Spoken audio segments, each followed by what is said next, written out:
Méditons avec la communauté des disciples du Christ vivant en ce mercredi 4 juillet 2023, 13e semaine du temps ordinaire, année liturgique A. Évangile de Jésus-Christ selon saint Matthieu, au chapitre 8, versets 28 à 34. En ce temps-là, comme Jésus arrivait sur l'autre rive, dans le pays des Gadaréniens, deux possédés sortirent d'entre les tombes à sa rencontre. Ils étaient si agressifs que personne ne pouvait passer par ce chemin. Et voilà qu'ils se mirent à crier: « Que nous veux-tu, Fils de Dieu? Es-tu venu pour nous tourmenter avant le moment fixé ?» Or, il y avait au loin un grand troupeau de porcs qui cherchait sa nourriture. Les démons suppliaient Jésus: « Si tu nous expulses, envoie-nous dans le troupeau de porcs. » Il leur répondit: « Allez. » Ils sortirent et ils s'en allèrent dans les porcs. Et voilà que, du haut de la falaise, tout le troupeau se précipita dans la mer, et les porcs moururent dans les flots. Les gardiens prirent la fuite et s'en allèrent dans la ville annoncer tout cela, et en particulier ce qui était arrivé aux possédés. Et voilà que toute la ville sortit à la rencontre de Jésus, et lorsqu'ils le virent, les gens le supplièrent de partir de leur territoire. Acclamons la parole de Dieu. Méditation.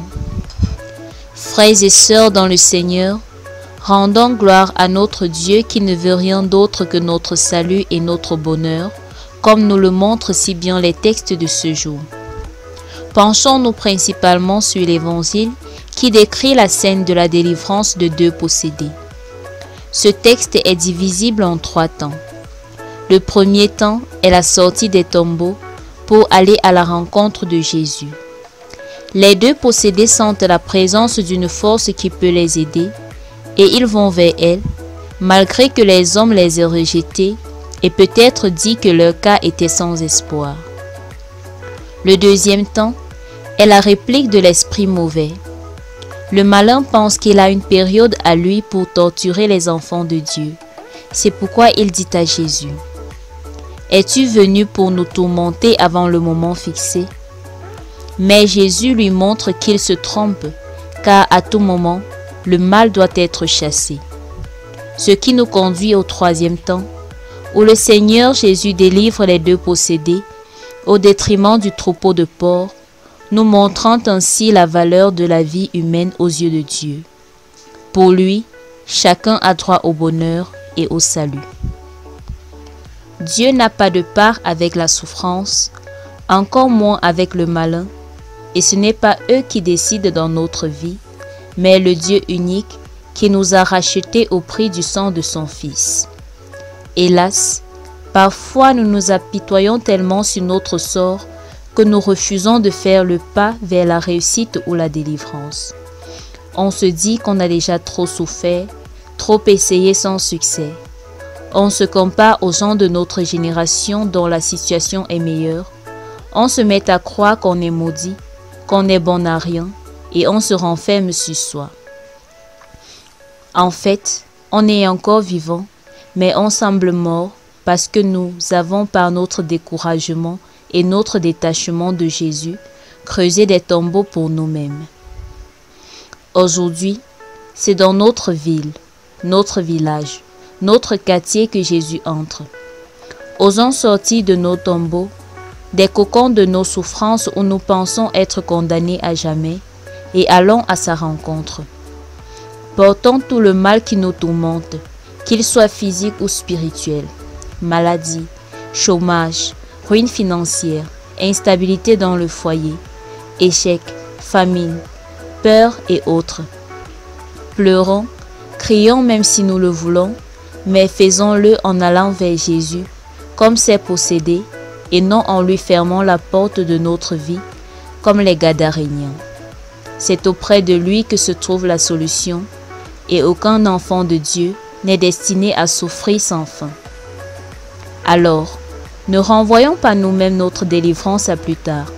Prions maintenant.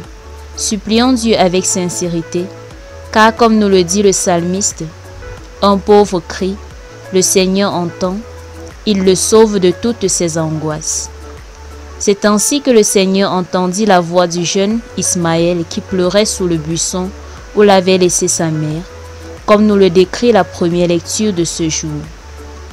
Bien qu'Ismaël ne fût pas celui que Dieu avait choisi pour accomplir ses promesses à Abraham, il ne l'a pas laissé sans rien, mais a réservé pour lui aussi de grandes choses. Évaluons donc à présent notre propre attitude lorsque nous faisons face à des situations difficiles. Avons-nous tendance à nous éloigner de tout le monde et à croire que tout espoir est perdu? Vers qui est-ce que nous nous tournons pour trouver des solutions à nos problèmes? Vers Jésus ou vers les hommes? Sommes-nous conscients que Dieu ne peut pas vouloir notre malheur? Ou est-ce qu'il nous arrive de l'accuser et de le repousser comme ces personnes dans l'Évangile? Prions. Père éternel, donne-moi de toujours croire que tu veux le meilleur pour moi, afin que même dans les moments les plus difficiles, je reste avec toi et ne cesse de me battre. Intercession. Prions pour tous ceux qui ont cédé au découragement et se sont résiliés dans la souffrance. Que le Seigneur fasse naître en eux l'espérance qui les pousse à chercher réconfort auprès de Jésus, qui seul peut véritablement nous libérer de nos tourments. Sainte Marie, notre Mère, intercède pour tes enfants. Exercice spirituel. Allons à la rencontre du Christ dans la Sainte Messe ou devant le tabernacle. Présentons-lui avec foi cette situation qui nous arrache notre sourire, puis croyons qu'il ne veut rien d'autre que notre bonheur.